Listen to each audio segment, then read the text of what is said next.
While countries around the world are working on increasing the living wage of their citizens to increase staff productivity in the midst of a global economic downturn, Nigeria is still trying to figure out what its minimum wage should be. In a country where inflation is at 33.2%, a litre of petrol from the NNPC Limited is 617 naira per litre. Poor power supply, poor healthcare, poor education facilities, poor security, and an astronomical increase in the cost of everything following the economic policies of the current administration. Nigeria's minimum wage stands at a paltry 30,000 naira. 615,000 naira down to 497,000 naira is where labor is at. And we're hearing right now that those negotiations will continue. They were stalled and labor was on strike. And although that strike has been called off right now, a relaxation for just a week. But everyone is still uncomfortable. Again, we ask, how long will this dance last this time? Hello and welcome to Political Paradigm on Channels Television. I'm Kayla Megwa. My guest on the program has been part of this federal government labor tango for so long and made some progress while in office. He's the former president of the Nigerian Labour Congress. Join us as we welcome to the program virtually from Switzerland, Mr. Ayuba Philibus Wabba.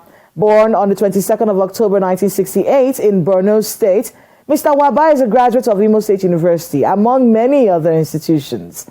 Mr. Wabba was also the national president of the Medical and Health Workers Union of Nigeria, former national treasurer and president of the Nigeria Labour Congress. He was also president of the International Trade Union Confederation, among so many other international organizations he's a part of governing boards of. Mr. Ayuba Wabba, welcome to Political Paradigm. Well, thank you and good afternoon. Thank you for having me. Before we get to labor, shelving this strike for 1 week and all the ramifications of that, I want to be able to get what's going on. What are you doing in Switzerland? I hear it's something with the International Labour Organization. Yes, I'm a serving member of the governing body of the International Labour Organization, the first agency of the United Nations. And therefore, I'm also a member of the Committee on Freedom of Association of the same organization. So I've come actually to be part of the meeting of the Committee on Freedom of Association, as well as the International Labour Conference, which is actually taking place. Okay, so well, good luck with that and all the negotiations going on. And I know you are aware that the labor unions have shelved the strike for a week. What do you make of that? What are these negotiations? Because at the time when we saw that 60,000 naira, above 60,000 naira stance of the federal government, we kept wondering, okay, so what haven't we heard? What do you think has happened and what is going on right now? Well, I think it's a cheering news because in Labour Palace, issues are always resolved on the negotiation table. And that's why there is a clear provision, even under the international status, to say that the right of workers to collective bargaining is sacrosanct in resolving industrial disputes. So I think is the right way to go. Parties should actually be committed to resolving the issue on the negotiation table. And parties must also come to the table in good faith, because that's what the law says. When you negotiate in good faith, and therefore will be able to reach a resolution through the process of give and take. This is the hallmark of industrial relation, and I think is therefore very good. And I think some lessons must have been learned actually from where we are coming from, which I said is actually even avoidable. If you look at the 2019 Minimum Wage Act, it made a clear provision to have sufficient time to negotiate and reach an agreement. And that's why the law provides that before the expiration of a current minimum wage, the committee will be constituted 6 months before the expiration of a minimum wage, so that parties will have enough time to negotiate and arrive at a figure that is mutually agreeable. And this is what the status that all of us are supposed to respect provides. There are two conventions actually that guides minimum wage around the world. The first one is the Minimum Wage Fixing Convention, number 31 of 1970. And the second one is the Minimum Wage Fixing Machinery Convention number 26 of 1928, of which Nigeria have ratified, and is the most widely ratified convention in the world. That is the minimum wage convention number 26 of the International Labour Organization. So in that provision, there is clear provisions of how you go about negotiating the minimum wage, because don't forget also that the minimum wage came about from the constitution of the ILO, which says, you remember, ILO is the first agency of the United Nations, and it was formed after the World War, where it is stated clearly in the constitution, of which Nigeria is a member state, to say that universal and lasting peace can only be established only if it is based upon social justice, which is the preamble of the constitution. And when you go through it, it said improvement of labor conditions, including provision for adequate living wage. So this is where we are, and therefore this is very sacrosanct to social justice, and also is at the heart of every worker in Nigeria, whether unionized or not unionized. So every worker goes to the market, and if they go to the market, you know that wages are to take care of workers and their family. So this is where we are, and I think is the right way to go, to negotiate and reach an agreement on something that is reasonable, and all parties will be satisfied, and therefore I think is the right way to go. I'm going to get back to what all the parties will be satisfied with in a bit, but you mentioned something called a living wage, and I remember hearing or finding out that the living wage for workers in the United Kingdom, at least for 2024, is £11.44, I think. And it's per hour. And I kept thinking, okay, well, if they're looking at a living wage there, you know, we're still talking about a minimum wage here, just so people can understand the difference between a minimum wage and a living wage, and why it is that we're focused so much on a minimum wage in Nigeria, as opposed to something that is substantial for the worker.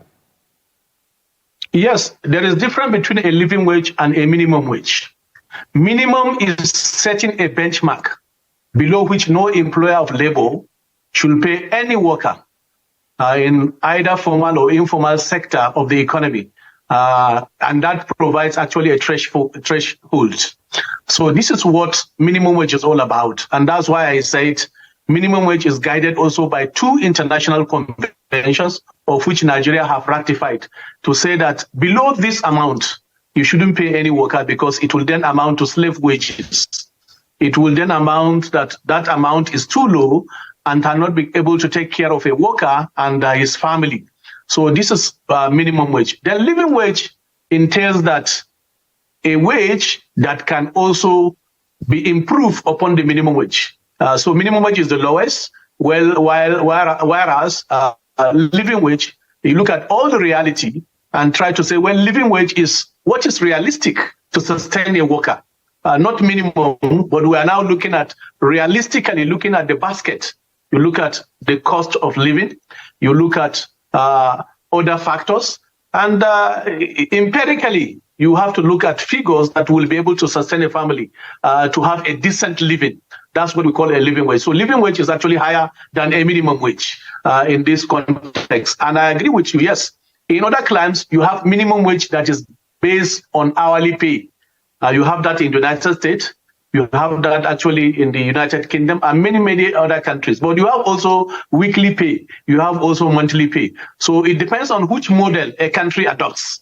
Nigeria, from the first minimum wage in 1981, under Alhaji Hassan Somonu and Shagari, adopted the monthly wage system, because that's how many workers are paid. But in some countries, they pay weekly. They pay maybe also every 2 weeks. And it depends on which model a country adopts. It's allowed for any country and the tripartite, both government, employers, and workers, to agree that this is the model that we want to adopt. So Nigeria adopted actually the model of a monthly pay system.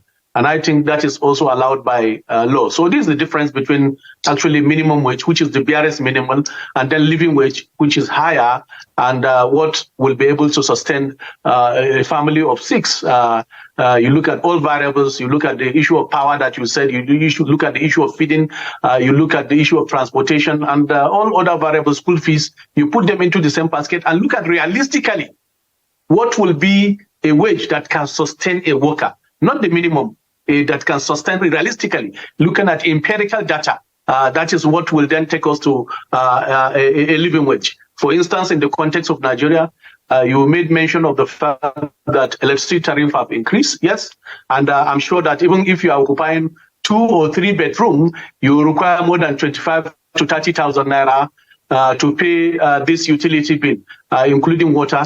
Then you also know the cost of transportation now have also more than doubled because of the issue of withdrawal. So all of these need to be taken into consideration when you are considering either the minimum wage or even the living wage. But basically, as I said, the living wage is higher than the minimum wage.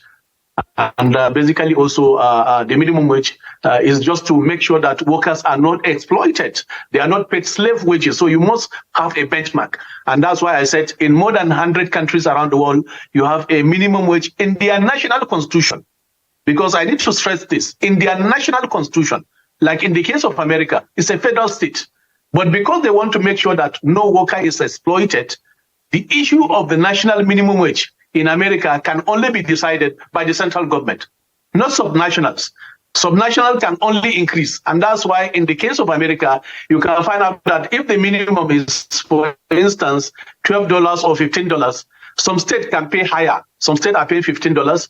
If it is $10, some states can pay $12, but you cannot pay lower than what is prescribed as a national minimum wage.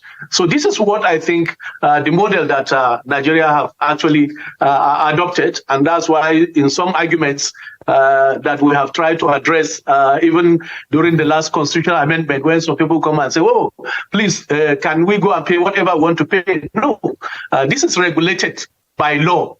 And by a convention of the International Labour Organization. And it entails that countries of the world that are member countries should be able to look at those provisions and also try to protect the exploitation of labor, to dignify labor, because workers work actually to earn a living.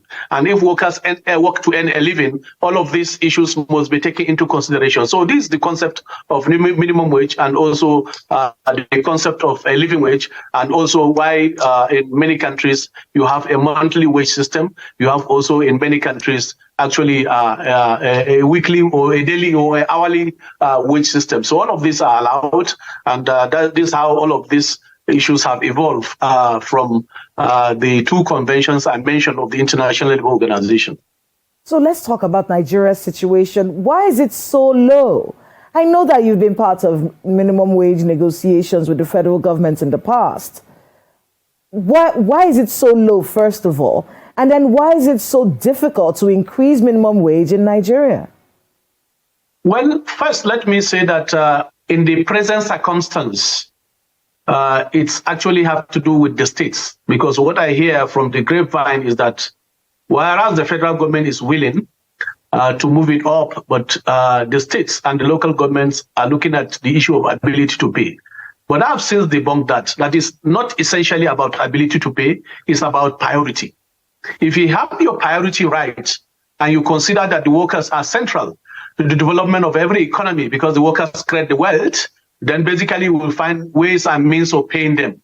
And I say so from historical context, because you remember even when we are paying 18,000 minimum wage, there are states that said no, their workers deserve higher wage. And I remember Edo actually started under Comrade Adams to say no, he cannot pay 18,000.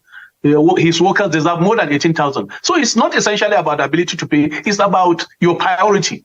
If you prioritize the workers as an integral part of development and that they contribute to development, in fact, they create the wealth. So basically we'll find ways and means of paying. And I've looked at the statistics that even states that actually end lower in terms of revenue are those ones that are also committed in paying the minimum wage. In the last count before I left office in 2023, when we had the 30,000 minimum wage, I remember that most of the states actually started, but 3 states, for obvious reasons, have not started under the last regime. Those states are Zamfara, Abia, and Taraba states. Whereas other states actually started the implementation at different levels. Some started with the state workers, extending to teachers and local government. But those 3 states never did anything. And basically, historically, I can also give you the historical context, particularly in the case of Zamfara. I remember when the minimum wage was actually 5,500 for the states. Zamfara at the time, under Yerima Bakura, was paying the highest salary in the northern part of Nigeria. In fact, he was paying, I think, around 6,700, if I get my recollection correct, because that time I was in the state. I was in the State Council of NS, so we compare figures. But basically, here we are under the last dispensation. Before this new governor in Zamfara, agreement was signed, but it was never implemented. So you can look at it. It's about priority. It's not essentially about actually ability to pay. Even in the issue of the wage awards, which government, federal government, and I want to commend them on that, they actually made provision for a wage award of 30,000 monthly for all workers. Federal workers benefited from it, but in many states, workers in the states and local government never benefited from any wage award system, despite the fact that the revenue have increased. With the withdrawal subsidy, what we're told is that actually revenue accruing to states and local government have increased. In fact, they have more than tripled, if the facts that is coming out is actually correct. So basically, it's not essentially about lack of resources. It's about also commitment. It's about prioritizing workers' issue.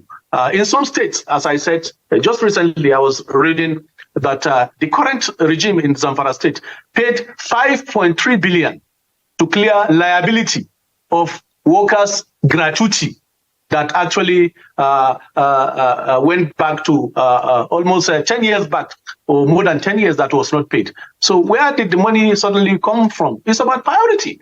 So when you prioritize workers' issue and you negotiate with them in good faith on the negotiating table, you put the facts on the table, how much comes in, how much do you want to actually agree to pay as wages, and then workers will see reason. Because part of the requirement of actually discussing the minimum wage in the various status is, one, there should be full consultation.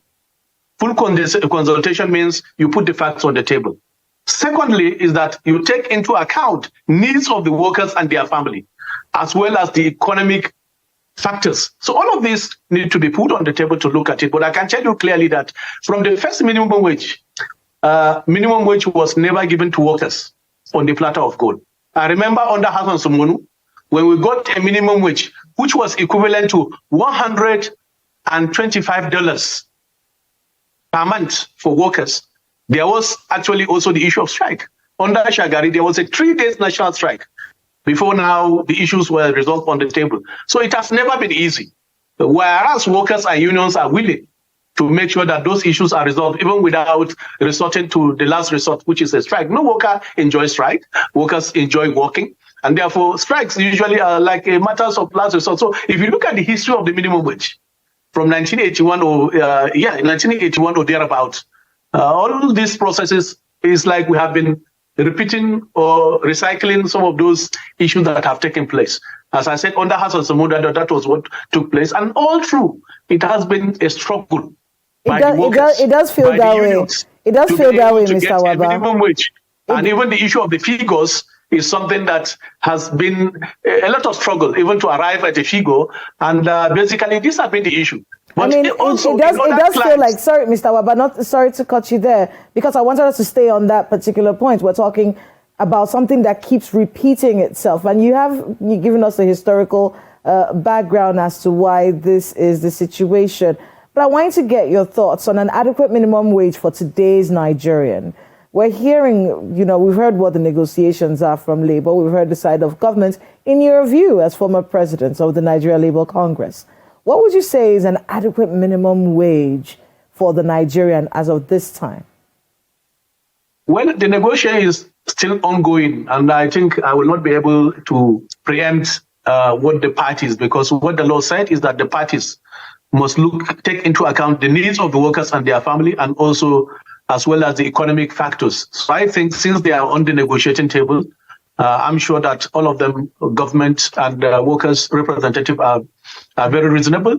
So they will be able to know. And even from the argument we are having, today, in the context of Nigerian reality, what will be able to sustain a worker and his family. Maybe let's take even the minimum of 6, a worker, his wife, and 4 children. What will be able to sustain them for 30 days? Looking at the basket, put everything in the basket. So the reason why I brought that up, Mr. Wabba, is because we're hearing from the federal government that this amount of money that is being requested by Labour could actually have an adverse effect on Nigeria's economy. Loss of jobs, people unable to pay those salaries. Let me tell you how it works. Federal government gave 60,000. Is that realistic? It's not just about figure. Let me make the point. Minimum wage is not just about chunking out figure. What does that figure translate to? What is the value of that figure in the current situation? Let me tell you that the current 30,000 possibly is around $25. What can $25 actually do in the current economic reality in our country? That's what we need to put into consideration. And that is what is very, very important. What is the need of the worker and his family in the context of this economic situation? So I think it's good we look at the figures, but in looking at the figure, you also need to translate the figure into what does it actually translate into? How much does a worker require actually to eat? If you are a family of 6, how much do you require to actually feed your family for 30 days? I want to be able to give you this is from the president's spokesperson, and I'm going to quote him directly. Yeah, but I'm also trying to a 20-fold increase. You cannot be talking of that this figure is not sustainable. Then is also 60,000 realistic to take care of a worker. So that's why I said on the negotiating table, when you put the facts, and you have in the same system where our political elites are collecting jumbo pays. How do you also situate that within the context of our economy?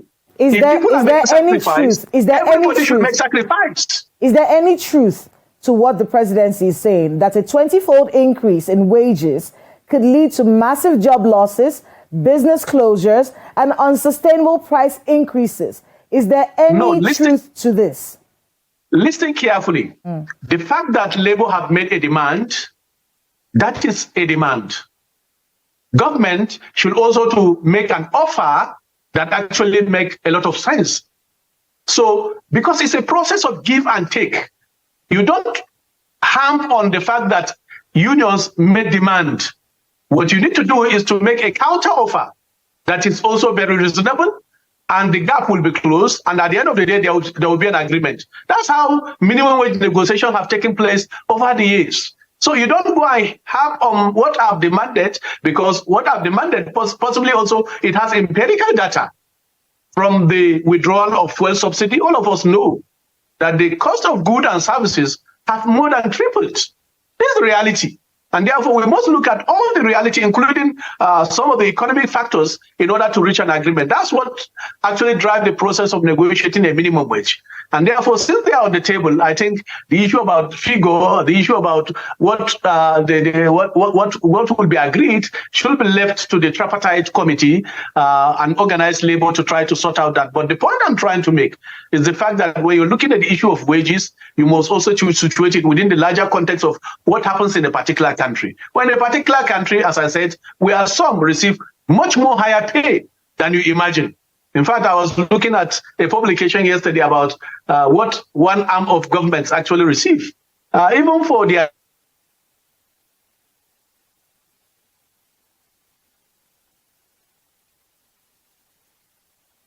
I think we're having a bit of a connectivity issue there with Mr. Wabba, and hopefully we can get him back shortly. And of course, we are looking at the minimum wage conversation and what it means in the largest scheme of things and how it affects the country generally. What can be done to ensure that these strike actions don't continue? And before we had an issue with that connection, we're trying to see if we can take a look at, some of the issues on ground and what the federal government is saying. And I'm going to get to that while we're trying to get that connection back with him. Of course, the spokesperson of President Bola Tinubu talking about a 20-fold increase in wages, leading to massive job losses, business closures, unsustainable price increases. And that's according to Mr. Ajuri Ngelale. Also referring to hospitals, electricity, schools, writing WAEC at the moment, fuel scarcity, stopped flights. And of course, the presidency trying to play a card where they're saying, look, Labour could lose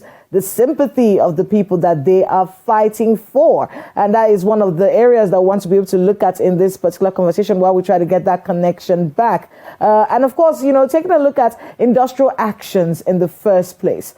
We've asked this question. We've heard it asked so many times. Does punishing the Nigerian, many people from Labour don't like the word punishing. It does feel that way when you're out of electricity and you're out of everything. Does that actually cause the government to act right? Because in the mind of the regular Nigerian, a lot of people do not have to deal, a lot of people in government really don't have to deal with some of the things that we have to deal with. And I think we've gotten that connection back with Mr. Wabba. Can you hear us? Yes, please. Yes, I would like to finish your thoughts on what you thought was important for them to look at on the negotiating table while getting a minimum wage. Yeah, as I said, on the negotiation table, it's important for the parties to take account of the needs of a worker and his family in determining a wage, because it should not be starvation wage. It should not also be a slave wage. It should be a wage that will minimally address the needs of a worker and his family. And secondly, I agree with you. We should also look at the economic factors. I quite agree that, yes, in the consideration of minimum wage, economic factors also should be taken into consideration. But importantly, as I said, when we're also giving out excuses about why we cannot be able to pay, for instance, is also to look at how to reduce the cost of governance.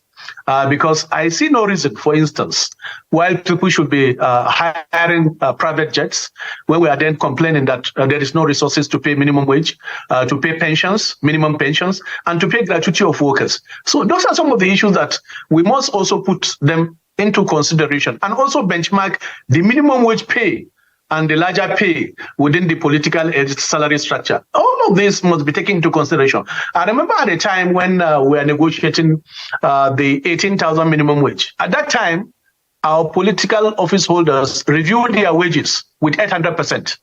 Yet, what was offered to the workers was then less than even 100%. So those are some of the factors that you need to put into consideration. If you want workers to be reasonable, the unions to be reasonable, all factors must be put on the table. Economic factors and also the needs of the worker, all of this must be on the table. Empirically, those issues can be looked into. And therefore, if we do that, also in good faith, you come to the negotiation table in good faith, I'm sure that the issues can be resolved. Even in a day, those issues can be resolved because all the parties came prepared with their facts and figures. So the issue of having 1 week, 2 weeks, I don't think we need such a longer time. If actually parties are already prepared, because parties should be prepared to come to the table with commitment and also in good faith. And therefore, I'm sure that the issues can be resolved in a day. It's about give and take, and therefore, I'm sure we'll be able to do all of that. But we must be realistic. We must also look at the various economic factors that is affecting workers. And let me make the point that this minimum wage is actually different from other minimum wages. Why do I say so? I say so because of the fact that in all the minimum wage that we have reviewed in the past, there is no minimum wage that actually coincided with some of those policy pronouncements that have been made. One, the withdrawal of subsidy, because it has a lot of impact on the purchasing power of workers and even citizens. Two, the tariff, electricity tariff. The two of them came at the same time. And therefore, it has put workers and unions at a very difficult position, because when you are negotiating, those two factors will actually come into consideration. How much do I need to fuel my car or my small motorcycle to be able to go to work, or even my small generator I pass my neighbor to be able to power my house?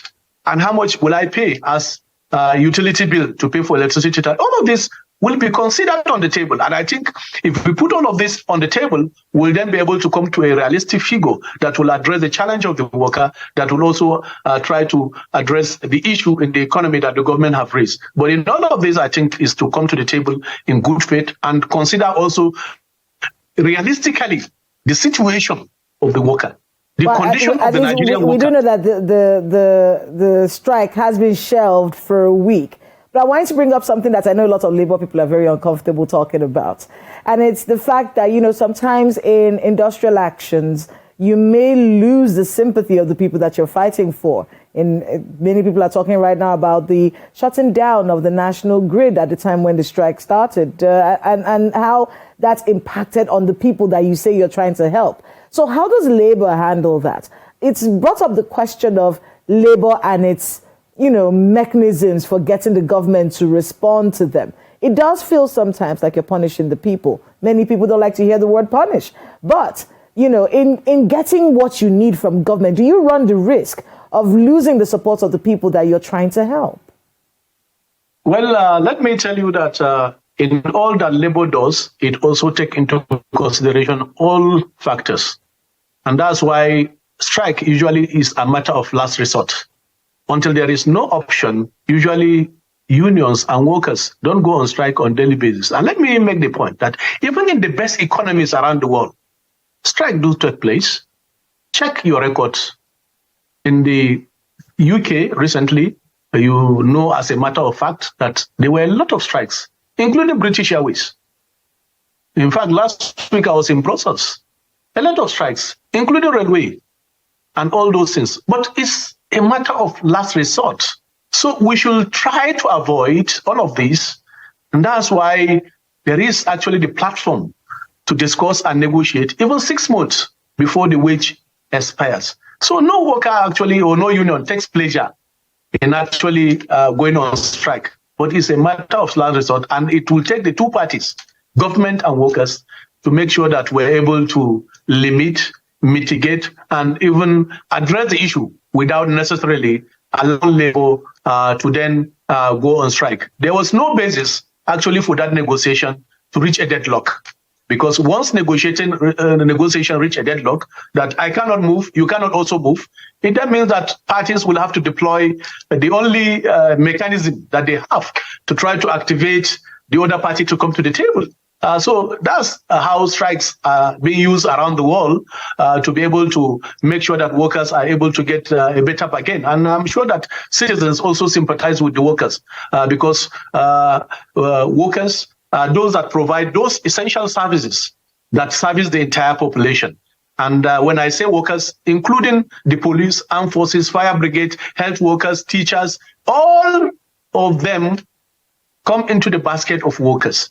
And therefore, they should actually work with dignity. I think the citizens will not be happy to see our policemen maybe receiving 70 or 50,000 that cannot take them home. And therefore, we cannot address the larger impact of some of those things in our system. And that's why when you want to address also the issue of corruption, those category of workers must pay well. If you don't pay them well, then you cannot also address corruption in the system because people will have to survive. And in trying to survive, they will look the other way. So that's not what we want for our system. We want a perfect system where a system will work and everybody will be happy, workers will be working happily. And you talk about the issue of productivity. The way to actually make a worker to be happy and to be productive is also to address his needs. If a worker leaves his home and he's thinking of the next meal, certainly that worker cannot be productive in his office. So the two goes together. Productivity and taking better care of a worker actually working hand in hand. So productivity cannot be addressed in isolation with also meeting the needs of the worker. When you give him his needs and also what he requires to perform optimally, certainly he will then be very productive. You can then challenge him on the issue of productivity, but the two must go together. So I tell you as a matter of fact that no worker or union actually take pleasure in going on strike globally. I say globally because I'm opportune actually to be president of the International Trade Union Confederation, under which we have about 207 million workers and about 336 unions in all the continents of the world. So the largest trade union in the world. So I have this contextual understanding of how the issues actually resolve and how best those issues are resolved and what are the issues. So strike cannot be criminalized because it's the last weapon of the worker. And therefore, basically, it's just try to avoid it. By making sure that in good industrial relation system, you don't allow strikes to go on. It's interesting, Mr. Wabba, that you brought up the criminalization of strikes, because that is something that many governments around the world are trying to do. But I want to be able to take you up on something else that labor has been criticized for. these strikes have continued, these negotiations with the government continue over the years. It's gotten to a point now where some people actually believe that Labour just negotiates to line their pockets, and when they're satisfied with their pockets lined enough, they call off these strikes, and then the country continues in the downward spiral that it's continued in over the years. What do you make of these accusations? That cannot be true. Look at the issue of tariff, for instance. The tariff does not only affect workers, it affects every Nigerian citizen. I recall even the National Assembly have called for the reversal of the electricity tariff. And therefore, Nigerians must continue to appreciate the fact that Labour is working in a very difficult situation to also try to respond to the various challenges in our system, economically, socially, and otherwise. And therefore, globally, this is a trend. Also, citizens expect to get better service from workers across the board. As I said, from the police, from the military, from our doctors, you want them to offer the best of service. And the best way they can do that is also if their needs is taken care of. So to think that workers or unions actually fight only for their pocket is not true.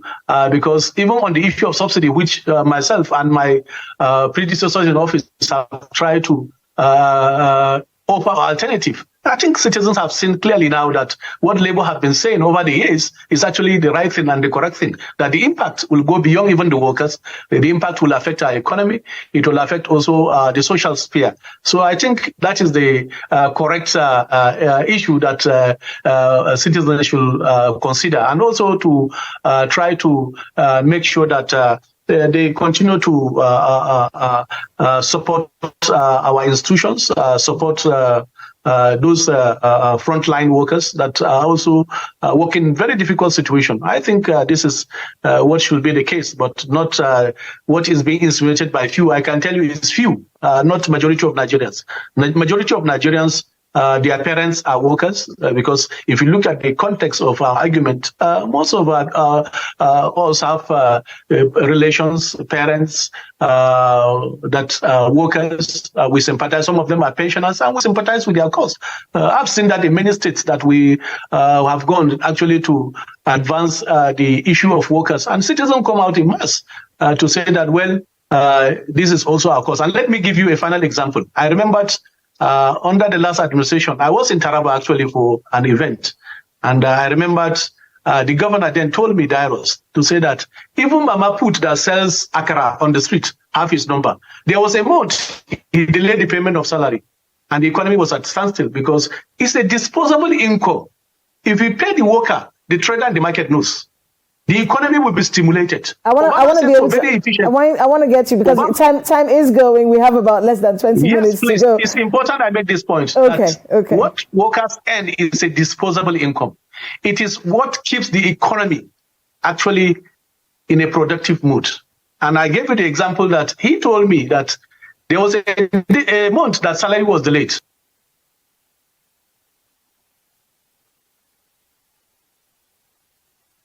Have not been paid, and I couldn't sell my akara this month. So he now realized the impact of salary payment in our system, that it is actually what keeps the economy going. When you pay a contractor, what he does at once is to keep the money in his account.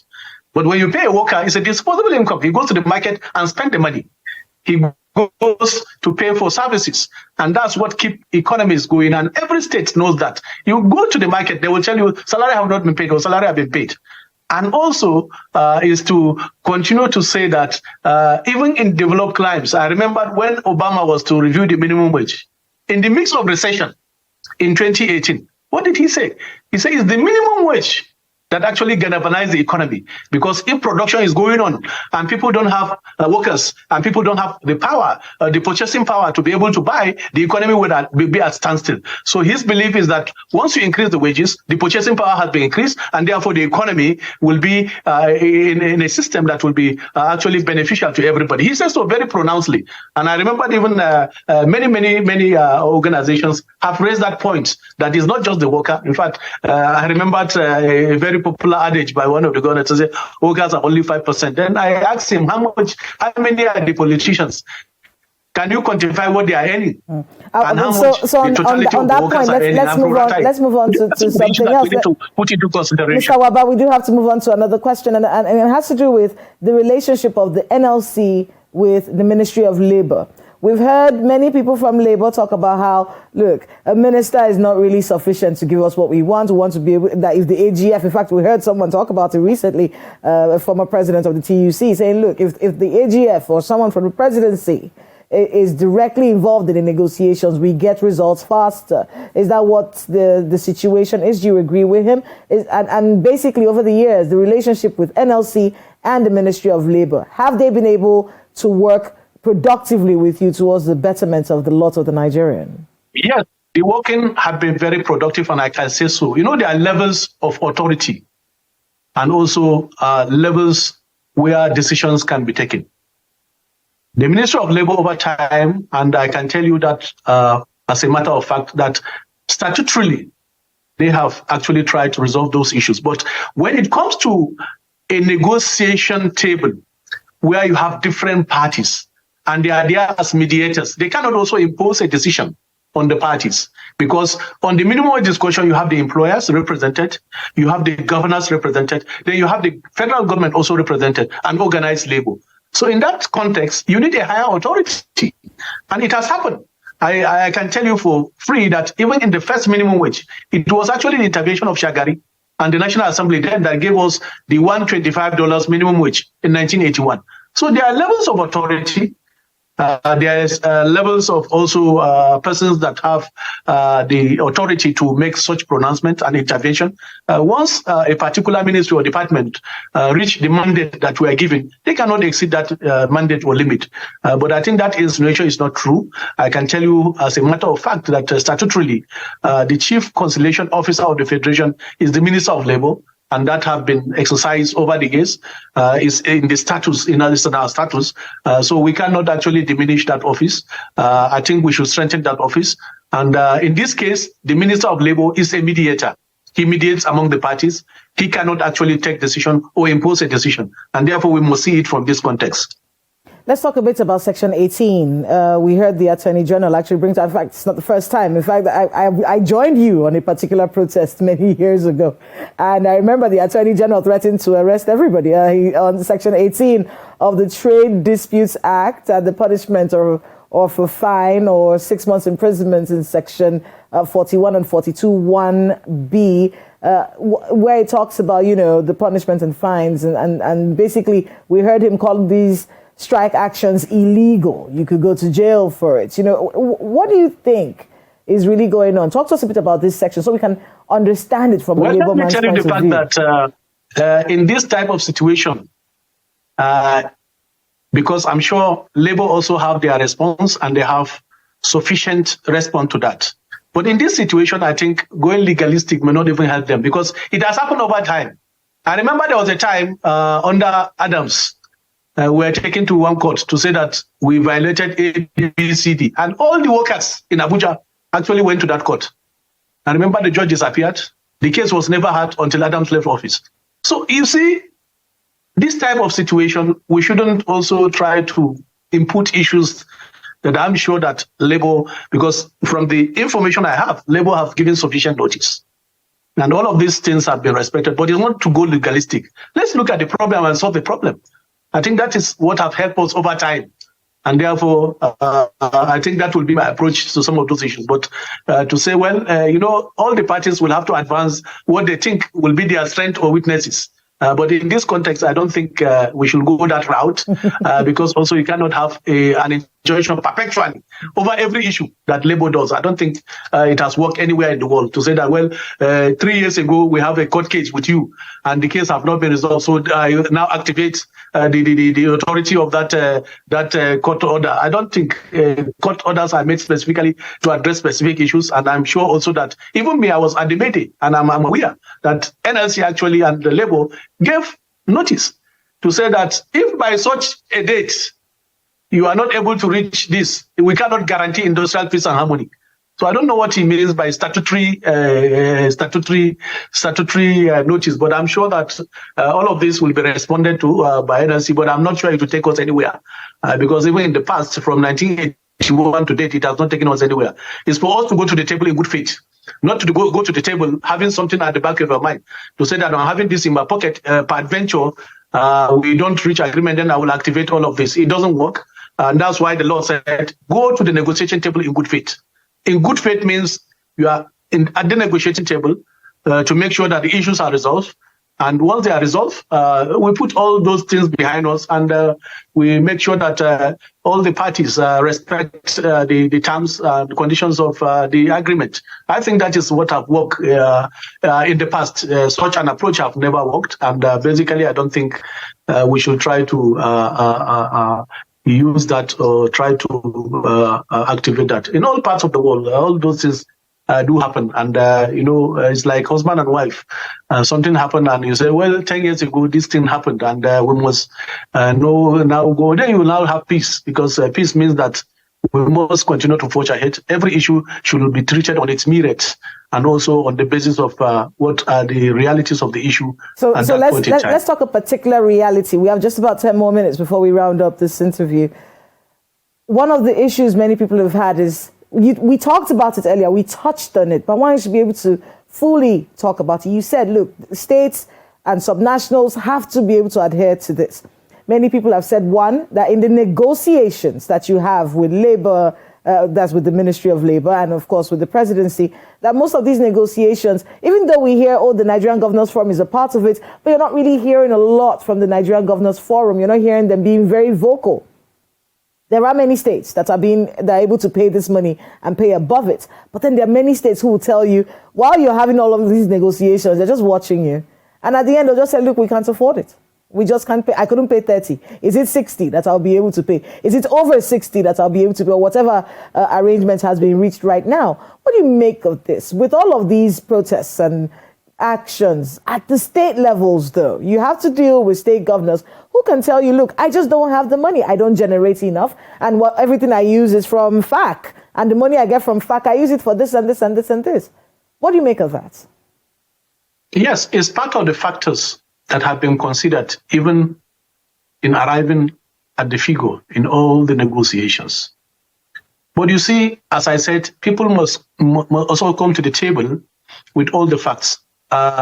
Obviously, if it's about ability to pay, I can tell you as a matter of fact that has not actually played out in all the minimum ways that I've been able to participate in. It's actually about priority, because you can even see in the context of what we are discussing, some states that prioritize the issue of their workers currently are paying over and above even 40,000. I know as a matter of fact, Lagos is paying higher, not because Lagos has the highest resources. Edo State is paying and has committed to paying even 70. So what I'm saying in essence is about striking a balance between ability to pay and also prioritizing workers' issue.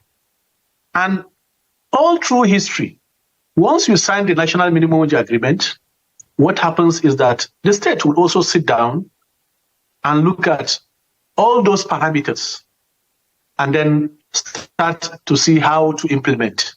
But to say that I cannot pay without putting all the facts on the table, I don't think is a good argument. And these have been a recurring decimal in the discussion for minimum wage. But also, let me make the point. Have revenue accruing to the states increased since the withdrawal of subsidy or not? How much is the percentage increase that have been received by states? Have they also tried to look at how to reduce the cost of governance? Those are the issues we must look at. It's not just about the issue of the worker. It's also about putting the facts on the table. I tell you for sure that in some instances, people prioritize people's welfare, workers' welfare, to very gigantic white elephant.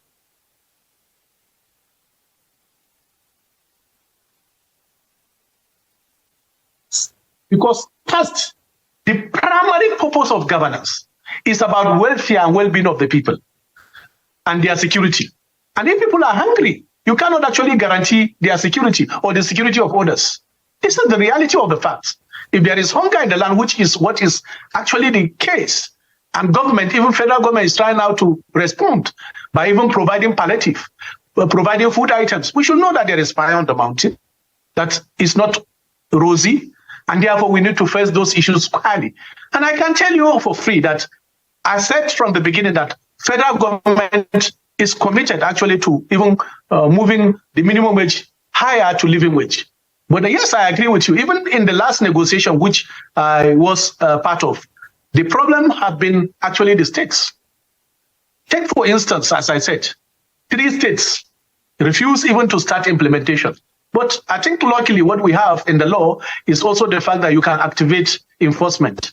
In fact, we started the process of enforcing the issue of enforcement before I actually left office. But in essence, what is required at this point in time, even at the states, is to put the facts on the table and then try to find a middle point. Can we say for sure also that in the states, workers are enjoying, or workers are being paid wages commensurate to what can be able to take care of them and their family? The obvious answer is no.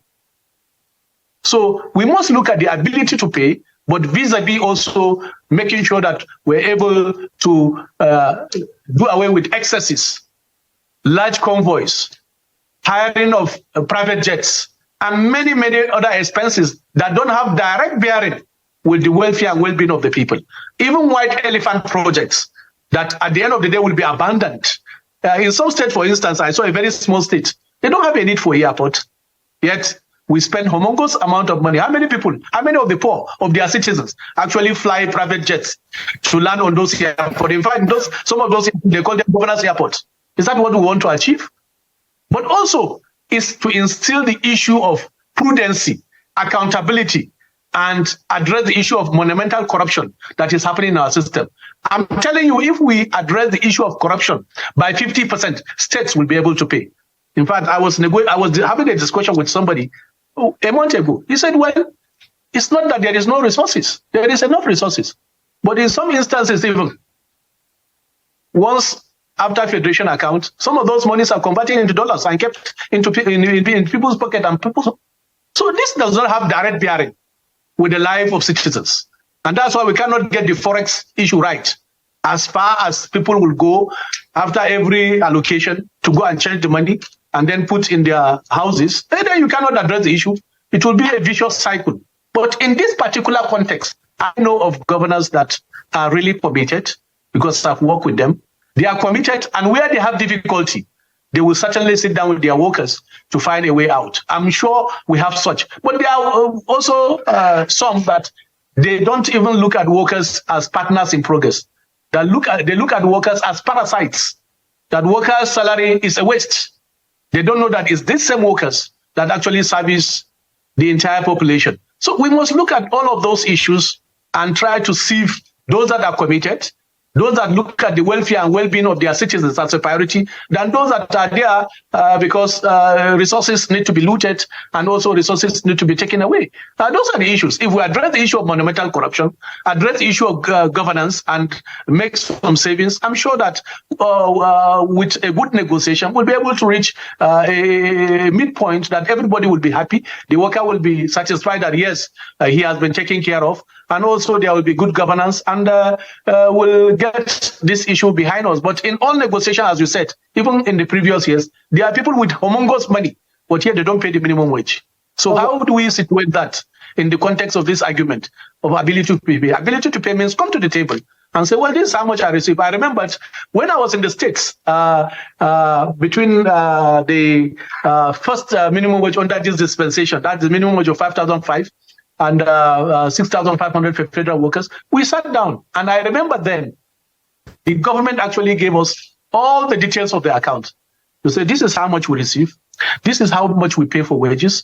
This is how much we pay for this. And therefore, how can we reach an agreement? And I remember then we had an agreement because it was so transparent. It was so open. And therefore, the negotiation did not even stress much more longer as we expected.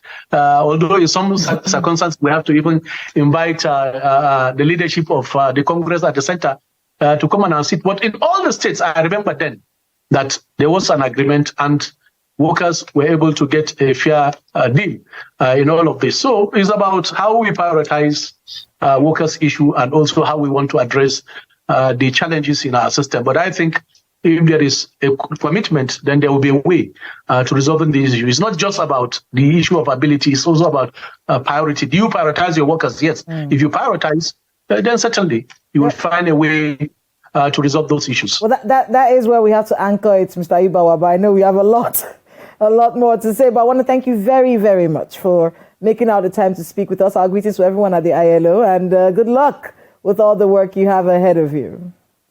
Thank you very much, and thank you for the very good work you are doing. Thank you. We have been speaking with Mr. Ayuba Wabba, the immediate past president of the Nigeria Labour Congress. And that's all the time we have for today's program. Remember to join the conversation on channelstv.com. Leave your comments there, respectfully, of course, and join us as we continue to ask the accountability question until it is answered. Thank you so much for watching. I'm Kayla Magwa. See you next time.